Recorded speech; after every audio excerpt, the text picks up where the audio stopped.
Okay, so I'm going to make a start. So on Monday, we continued to look at classes, and we looked at, for the second half of Monday, we looked at operator overloading. And so this lecture is a follow-on from there. And so today we're going to look at function objects, which is a way of overloading classes to make for classes appear as if they're functions. And then if we have time, we're going to start looking at what's called Lambda functions. If we don't have time for that, we'll look at it on Monday next week. And so where we left on Monday, we just looked at the string pointer example, which is up on the right-hand screen. And we were talking about the idea that the string pointer, when it overloaded for arrow operator, and when it overloaded for dereference operator, how this basically became a smart pointer. The reason why this is a smart pointer is this string pointer class is a class that wraps a string pointer and is basically memory safe because the deletion of that pointer happens inside the destructor. And the question I left you with on Monday was if we have a main function that looks like this, that goes in, creates a new smart pointer, which is a string. Okay, so a new string, it says text smart pointer. We then pass that pointer object into the string pointer class, the smart string pointer class. And then if we do the dereference of the star p, or the p arrow size, like that, the question I left you with is that p arrow size, whereabouts is that size method? What's happening here? When I call p with the arrow to size here, I have no size operator defined, or size function defined up inside the string pointer class. What's going on? Okay, so this is a question I asked you on Monday. What was the answer to this question? What do people think happens when I call p arrow size out of this class?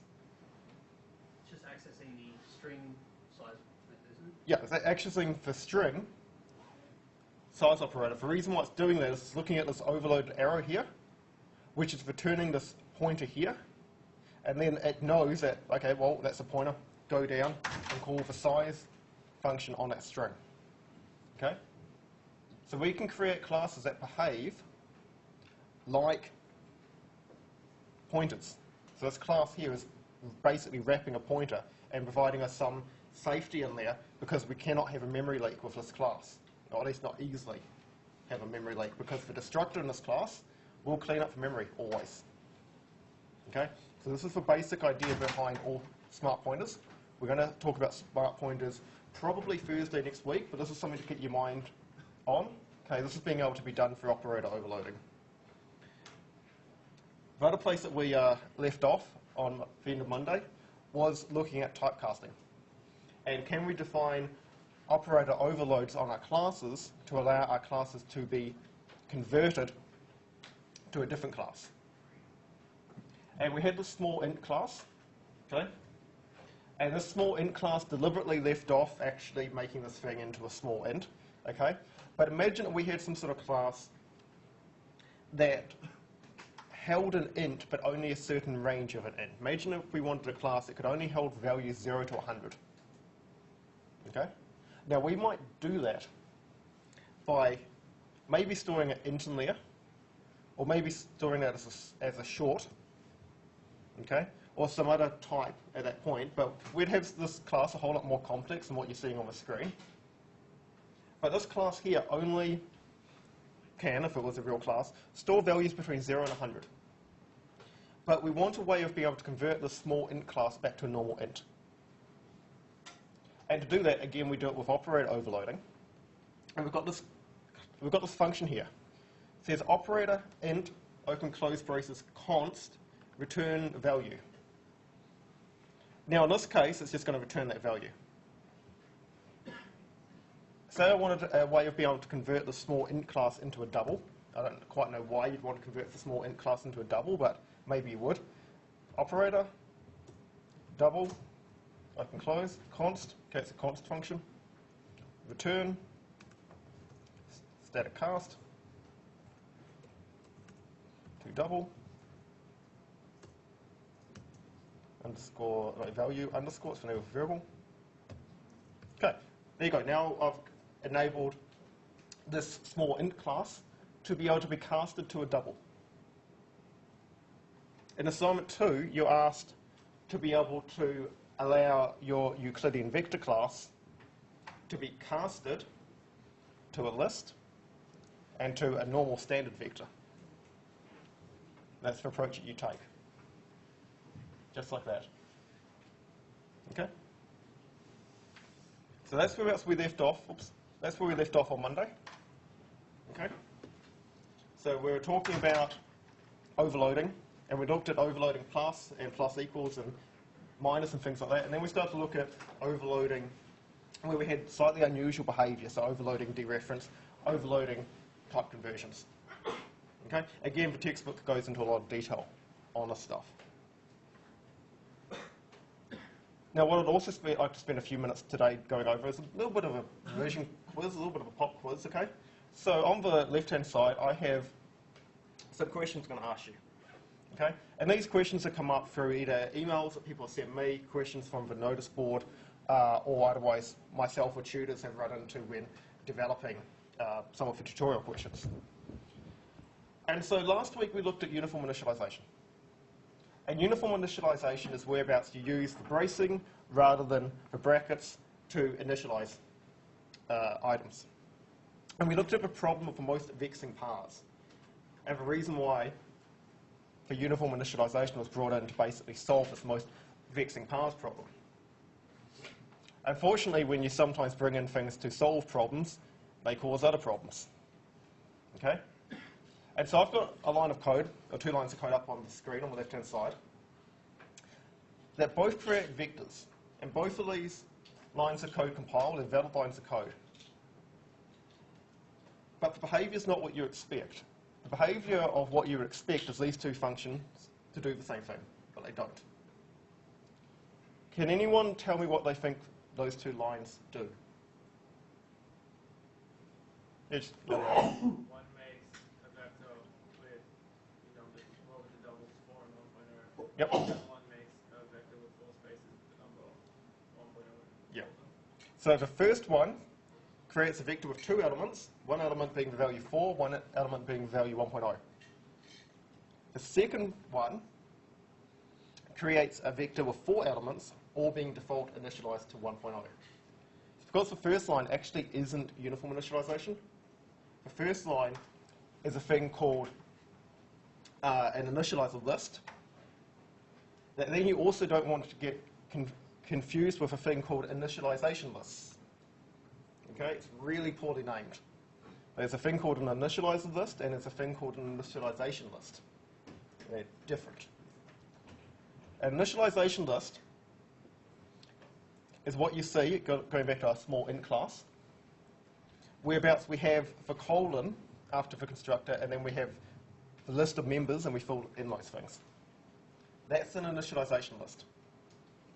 An initializer list is whereabouts, particularly with a container, we can give it a series of values that we want to fill into those places.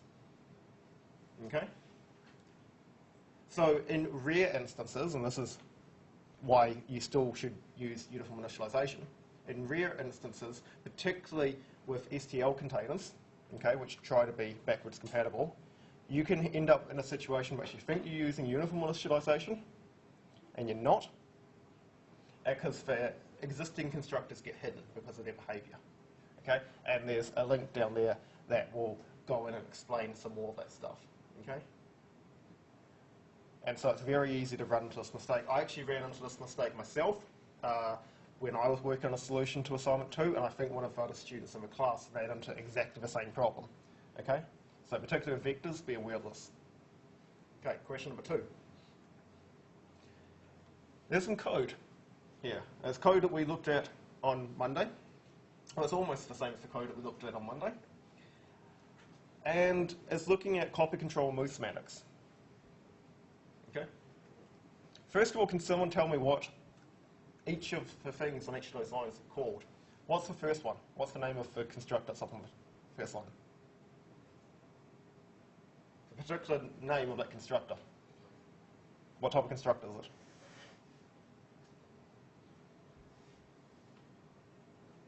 It's a copy constructor. Okay. On the second line, what's the name of that constructor? It's a move constructor. What's the difference? What's the difference in the syntax? How do you know it's a move constructor and not a copy constructor? For double ampersand. Okay?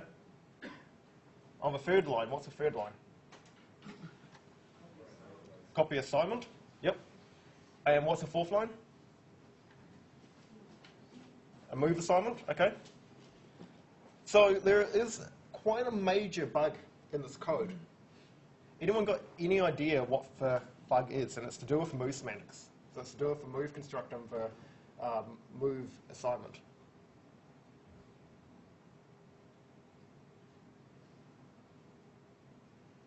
What do people think the bug is?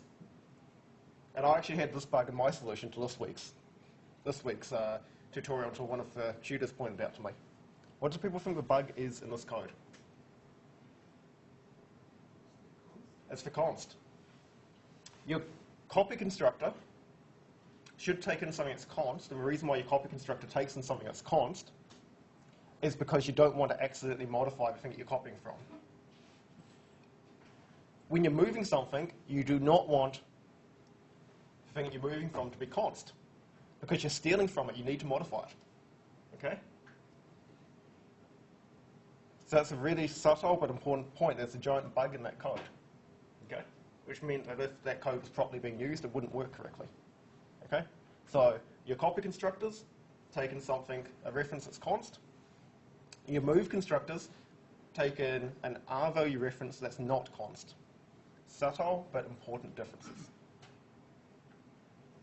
Okay, here's another one I bumped into yesterday.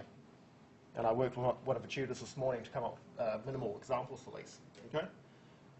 We taught you about auto in the first couple of weeks. And first of all, what does auto do? What does auto allow us to do? Pardon? Infer the type. So auto means there is cases where we actually might not know what the type's going to be, or the type is so complex that we don't want to write it out. So auto is a nice little shortcut. It says to the compiler, hey, go work out what this type is for us. Okay? Now, we're going to mix auto and uniform initialization. Okay? And so on the bottom part of that slide, I have 4 lines of code. I create a UB stack, A. Okay, that's fine. It's default initialized.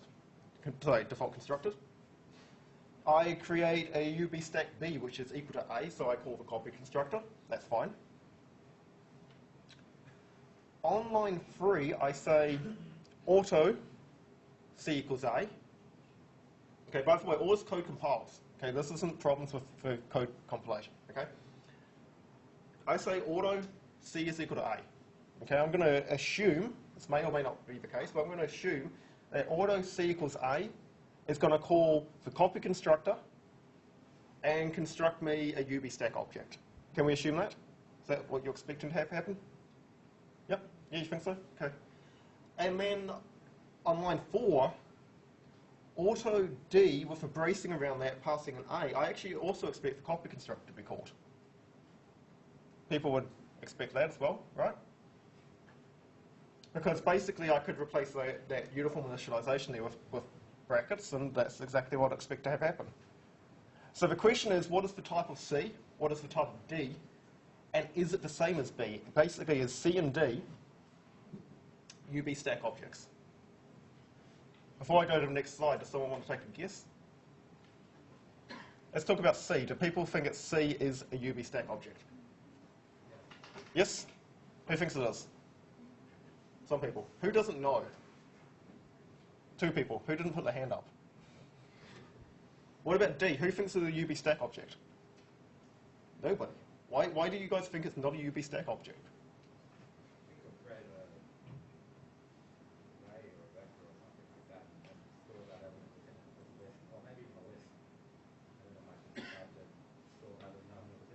Oh, okay. You're actually on the right track. I'll give you that much. You're on the right track. Yeah, it's not the right answer, but you're not very close, but you're approaching the right solution. So the answer that was given there was, well, it kind of looks like the list initializer that you just saw on the previous slide. And so maybe it's going to create some sort of vector or array or something like that. You're very, very, very close, I'll give you that much. So, what happens? C is a UB stack object as expected. D is a standard initializer list, which is actually a type. Okay? It is not a UB stack object. Regardless, and I've modified the slide slightly on line 4, regardless of whether you do it auto D, bracing like that, or use auto D equals bracing. Okay? It doesn't do what you expect it to do. Okay? And it's bizarre, and they're trying to work on a fix for it for either, well, I don't think it got into C++14. I don't think the fix got into C++14. But they're trying to work on a fix to this problem.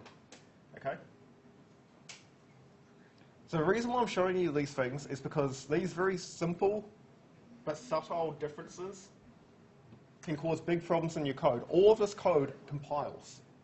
This is the point. All of this code compiles, and it causes you problems later down the road. Okay? So be aware of these problems.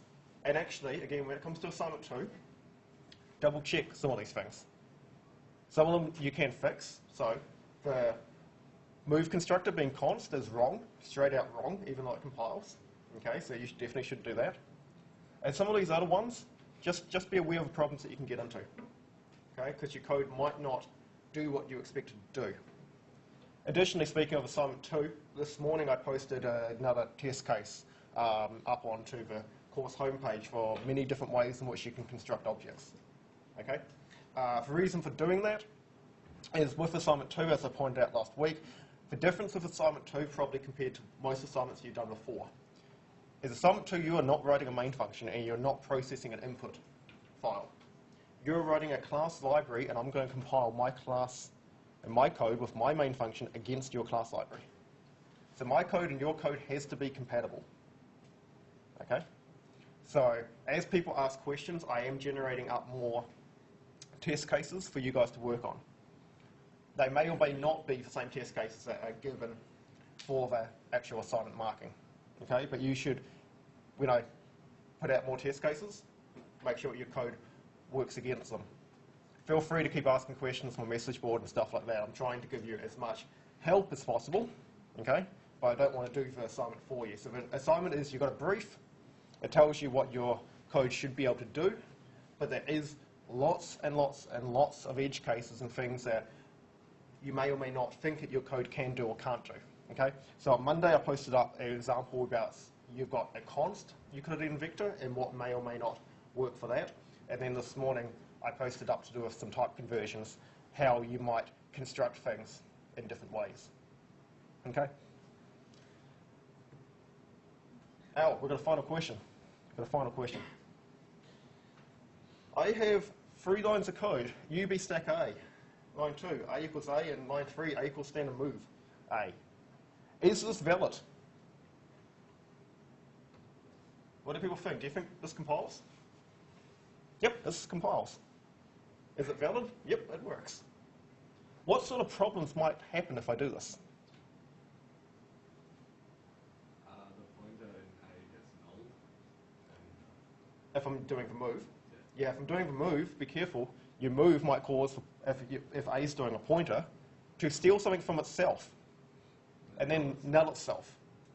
Okay? Again, the reason why I'm posting this is I was deliberately trying to be evil to my own code and I got myself into this problem. Okay, this is about testing of your code is incredibly important. Okay, this is completely valid code. It might be really mean, but I might actually do this to your assignment 2. Okay, other things I might do with your assignment 2. I might put your assignment 2 Euclidean vector class, I may put that into an STL container. I might try to create a standard vector containing Euclidean vector elements. I might do that. I might create a different class that as a private data member has your Euclidean vector as a private data member inside it. I might try to use new and delete to dynamically create pointers to your Euclidean vector class. I might try to use standard move to move Euclidean vectors created on a stack to Euclidean vectors created on a heap. I might try to do all those things. Okay? Your Euclidean vector class should be as type safe and as complete as you can possibly make it. And this is my point about I can't give you one sample input that will do all these things. Okay? So you need to think about how your Euclidean vector class might actually go and be used. Actually, one other question I had about it was to do with what a requirement, but for recommendation that you cache the Euclidean norm. I think it was the Euclidean norm. The reason why you might cache that calculation is because it involves a square root. And a square root is slow. Square root still might be very fast compared to computers these days, but a square root is slow. So I might give you a test case where I attempt to call that square root function or that calculate function, I don't know, 1,000,000 times. And I might put a time limit on it, and basically if you've cached it, you calculate it once and you just keep returning the same value. Or if you don't cache it, you calculate it 1,000,000 times. I put a time limit on how fast your code can run. Okay? And for guys who have cached it, we'll pass that test, and the guys who won't pass that test. And so these are things to think about. But basically what I'm looking for when marking these things or when coming up with these test cases, I'm not actually trying to be that mean to your code. Okay? Might sound like I'm trying to be mean. I'm not trying to be that mean to your code. I'm trying to see, can you write efficient and fast and sensible code that basically can work with other people's code? Can you write a code library that is robust and strong and looks after itself? Okay? So assignment 2 is a lot more difficult than assignment 1 is. And the reason why I'm highlighting all this stuff, okay, is particularly for Monday's lecture, I gave away a lot of code for how you go approach operator overloading. Take a look at how that's done and maybe start working on some of that stuff now, because that way it gives you time to figure out problems in your code and things that might go wrong. Okay? And again, keep flicking questions to me, and I'll keep, provided they're good questions, I'll keep flicking up extra edge cases and test cases and things like that for you guys to basically compile against. Okay? Yep. For that move case, Yep. is the way to handle it just about doing things in particular order, or would you have a special case to check that if it's yourself, then... Yeah, you'd have a special case to say, if I'm trying to move to myself, then don't go and delete my own memory. It's as simple as that. So the solution to that problem is simple, okay? But it's a pretty big edge case that you might not think about, okay? Okay, so let's pick up for Monday, okay? And again, coming back to this operator overloading, let's look at how we might convert some objects to be bool, okay? So you might have some code that comes in and says, read some files in from the keyboard into this object. And we might have input redirection operator overloaded to be allowing us to do this. Completely valid. Again, go look at Monday's code if you haven't for how to do this bit. Okay, so we looked at this bit on Monday. Now, we might want to put that in a while loop because we want to know, well, keep doing this until it becomes false. Okay? And so what we want to do is we want to overload the Boolean operator to basically be able to do something. Okay? And so while we're reading in stuff, actually, the code kind of looks like this. While we do this, go and call this bool function. Okay? So we for assignment 2 don't need to overload it like that because we're not reading in from standard in. Okay? But if you wanted to read it in from standard in, you can do that. So that's one of these type conversions from your class down to some sort of operator. So in this case, a Boolean. Okay? But it gets better than that. We can override for call operator. So a function call operator, just for brackets, just like that. This can be defined as a member function. And it can be overloaded inside a class to create a thing called a function object or a functor. I.e., it's an object that can act as a function. So we have a struct here, or it could be a class, we've got a struct here. It doesn't actually store any values as struct, okay? And the struct contains an overload to take in a value and return the absolute value of that. Okay, so this is just the equivalent of a function that says return absolute value, but it's constructed as a struct or a class with a function that overloads the call operator like this. And so inside my main function, I can create an instance of this object, and that object itself, this isn't calling for constructor at this point. Okay, so you might have seen code like this so far that might look like it's calling constructor. This isn't calling for constructor. This is calling for overloaded brackets. And again, this is whereabouts coming back to uniform initialization is really important. In the past, if you'd seen that line, and there might be a constructor up here, you might not know whether that's calling for constructor, that might take in an int, or that's calling the call operator that takes in a constant. Okay? This now is very clear. If you have a rule that says I'm going to use uniform initialization everywhere I can, this line becomes very clear. This is not uniform initialization. This is not calling for constructor. This is calling for call operator, as this is acting like a functor or function object. Okay? And this is going to work. And so a functor or function object is very powerful because in addition to just being acting like a function, it can store or change its own internal data values. So you've got basically this object that works like a function. It can have its own state. Okay? It's the only operator that can be overloaded where the number of arguments is not fixed. Okay, we'll see this in a minute. And it's used extensively by STL algorithms. Okay? Now, for guys who have already know C++, how many people have seen functors before? A couple of you? Okay. Lots of you probably have never seen anything that looks like this before. This is very powerful, but can be very confusing at first. So most STL algorithms take one of these forms.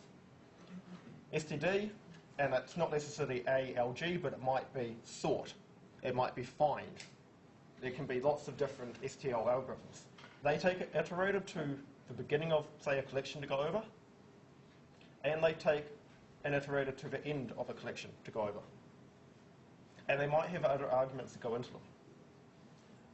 Standard copy might have begin and end of where the source is, the destination to copy into, and some other arguments. Some sort of other algorithm that compares maybe two things or does something weird like list splicing might take in where to start from, where to end from, and where to insert the middle of that list into, and maybe some other arguments. A third one might take in the beginning, the end of one thing to iterate over, beginning and end of a different thing to iterate over, and some other arguments. In general, these algorithms have predicates or callable objects that we can pass into them. Okay, I'll explain what these things mean in a few minutes, okay? But generally, these predicates can be unary or binary. Okay? And so say if we're looking for this function, okay, so say we've got an algorithm called unique. Okay, so I haven't used this one before, but say we've got an algorithm called unique. Maybe unique checks that everything contained in a vector is a unique value. Okay? This might not be the actual case. I do not know this algorithm myself, but I'm just going to make that assumption. Unique checks that everything in a container is unique. And so I can pass in beginning and end, and it will use for overloaded double equals to compare by default. There's a second overloaded version of this, which allows you to pass in some sort of comparison, binary predicate comparison. This could be a function. This could be a function object. Could be a Lambda function. It can be a couple of other things. Okay? Now, some algorithms provide _if versions to avoid confusion. So we can do this standard find, beginning, end, and the value that we want to find. And it finds us the first value and returns the iterator to the first value of that in a collection. We can also say standard find if, beginning and end, and here's a predicate. Here's some sort of function object, Lambda function, some sort of way of evaluating if something is true or not. Okay? So that's the structure of most STL algorithms. Now we're going to look at how to use them. Callable objects. There's 5 types of callable objects. There's functions. There's function pointers or pointers to functions. Those are probably what you've seen so far. There's objects of a class that overload the call operator. Those are functors. We have objects that are created by bind. They're bind objects, and we're going to talk about them probably not today, but we might get there. We're also going to look at objects created by Lambda expressions or Lambda functions. That will probably be early next week.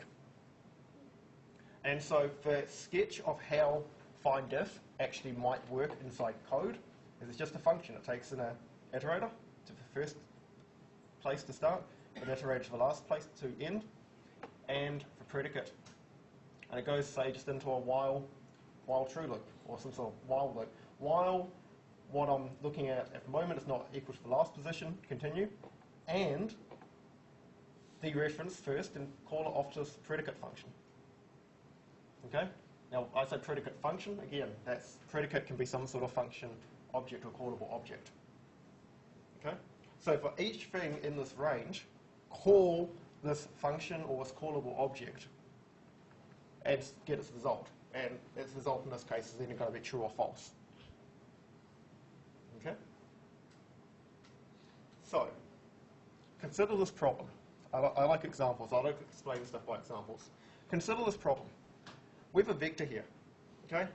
It's got for elements 20, 2, 4, 3, 8, 10, 15, and 1. Okay? Here's a vector. Now I want you to write a program or a function to find any value in this vector that is in the range of 5 to 10. Very simple problem. You would have done this in first year. Write me a function or program that will tell me if there's any value in this vector that is in the range of 5 to 10. How would I write this? What's the fastest way of writing this, or maybe not even the fastest way? What's the easiest way of writing this? How would I write this function?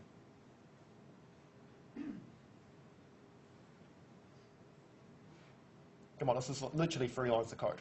How would I write this function? Just a while loop, iterate through, check if it's greater than 5 and less than 10. Like that? Yeah. Easy. Done. Problem solved. This is really, really dumb though. Okay? The reason why this is very dumb is it's not generic.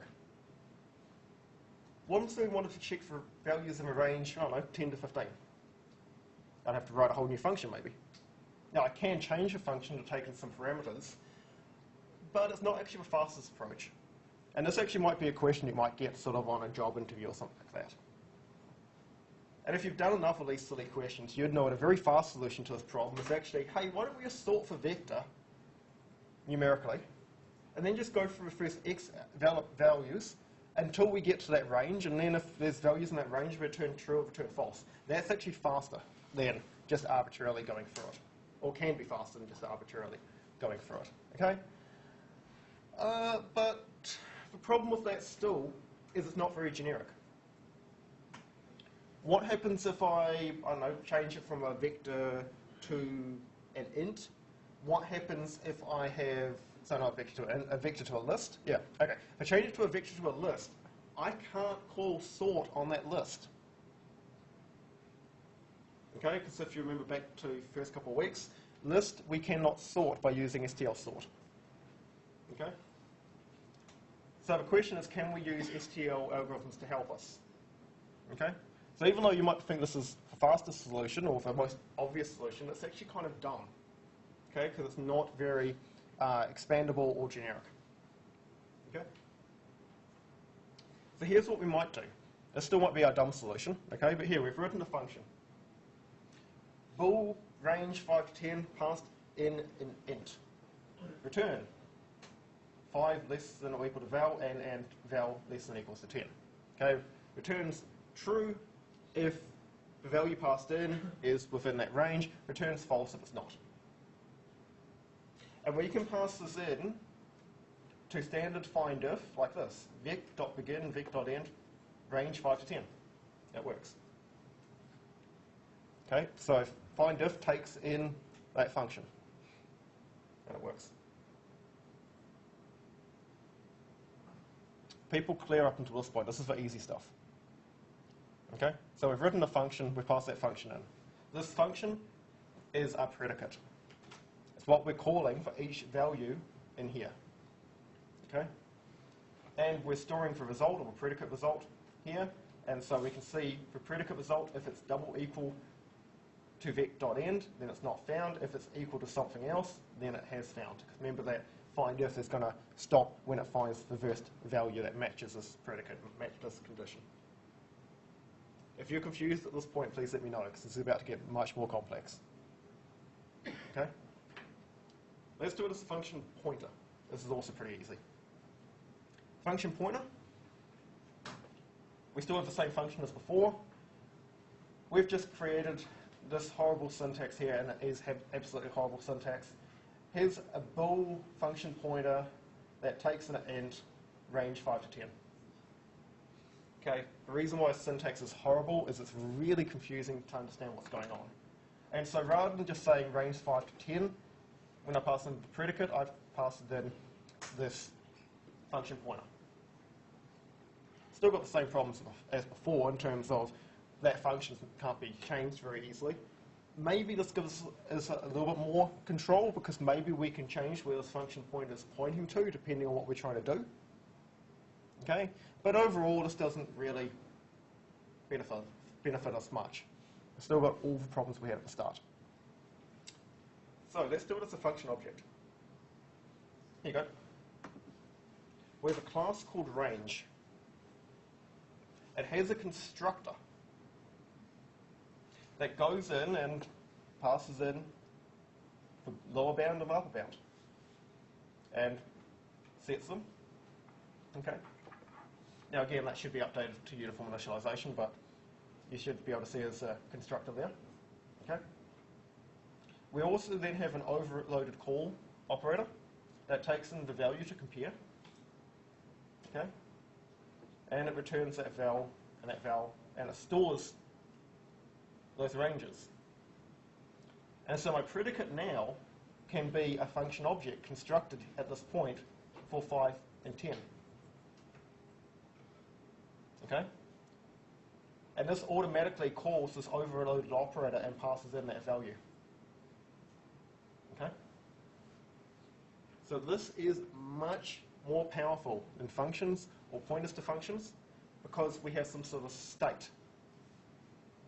We are creating this function object at this time. I could do a second line here and pass it in a second set of ranges and it would work. Now again, you might argue and go, well, we could just create a generic range function that can also just take in some parameters. Okay?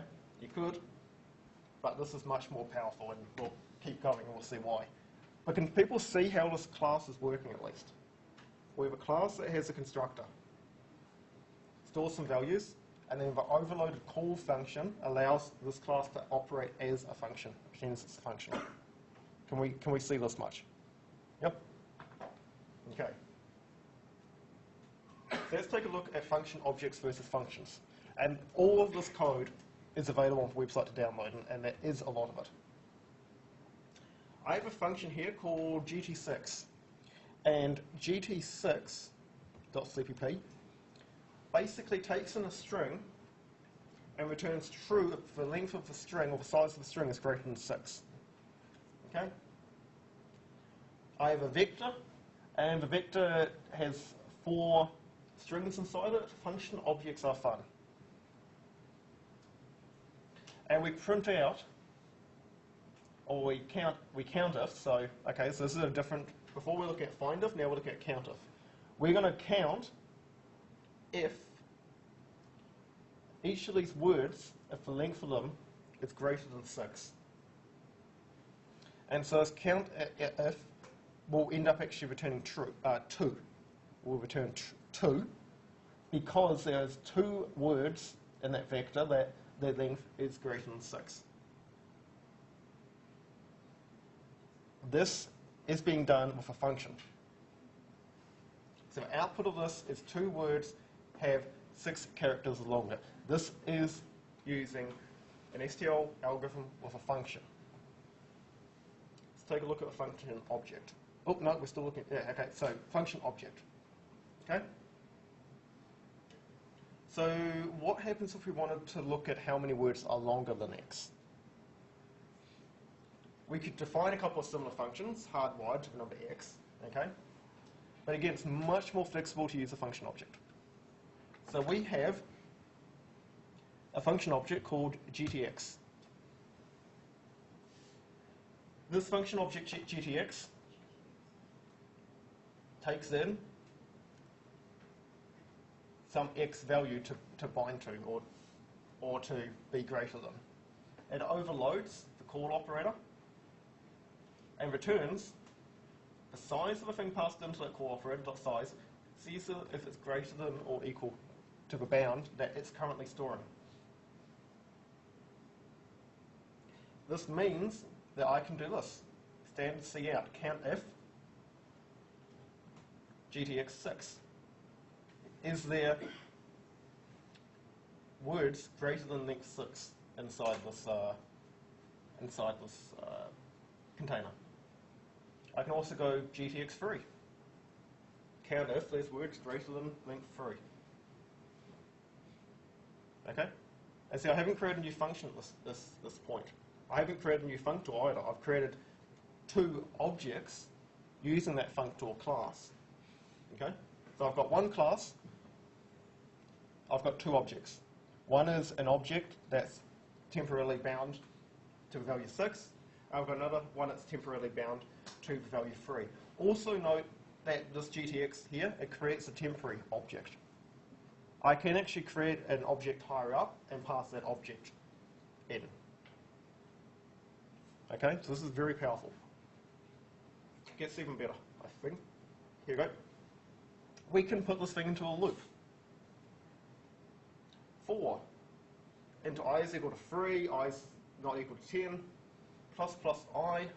Okay, so I'm going to start and I want to see the words that are greater than 3. Go to the next one. Words that are longer than 4. Words that are longer than 5. If I was doing this as functions, I would potentially have to write a whole lot of functions out to do this. Okay? And this is all using this standard count if. Again, it's an algorithm. I could use standard find if. Find me for first thing that's longer than x. Okay?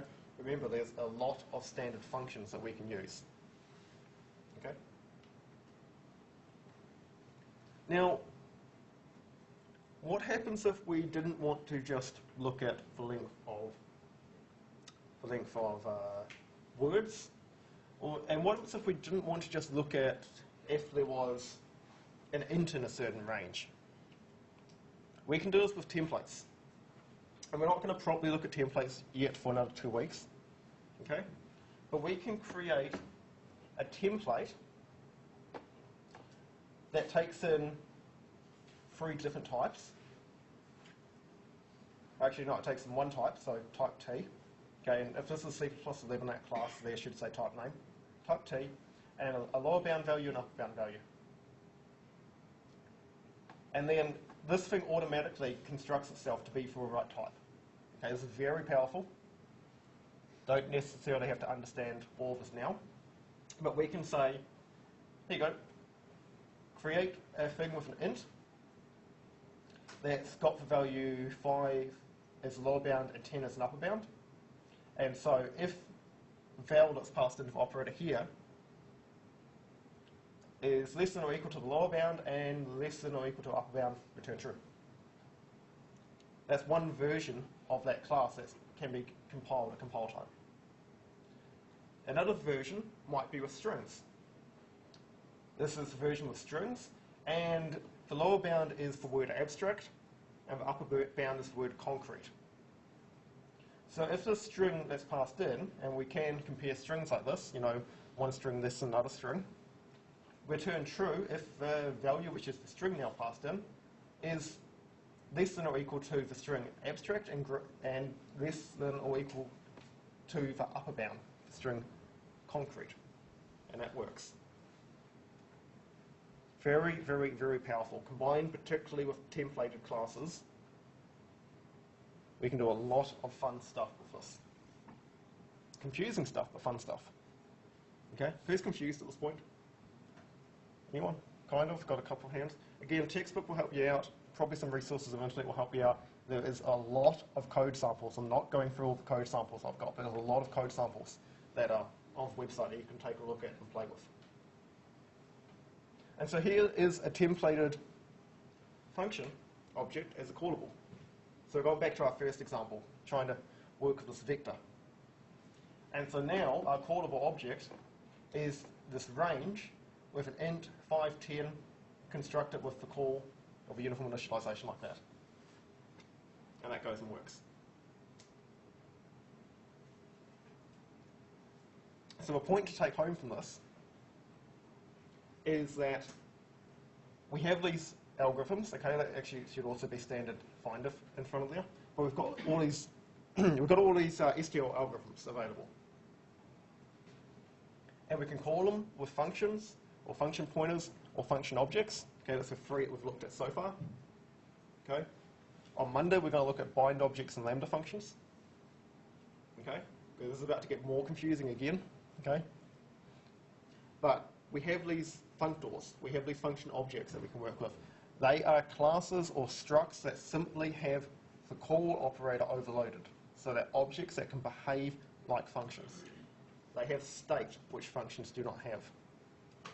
Okay, and they work extensively with the SQL algorithms that are available. You do not need to write any functors for your second assignment. You may want to write some Lambda functions, which we'll clear up on Monday. Is there any questions at this point? If not, I'm going to stop here and I'll see you guys on Monday. Okay.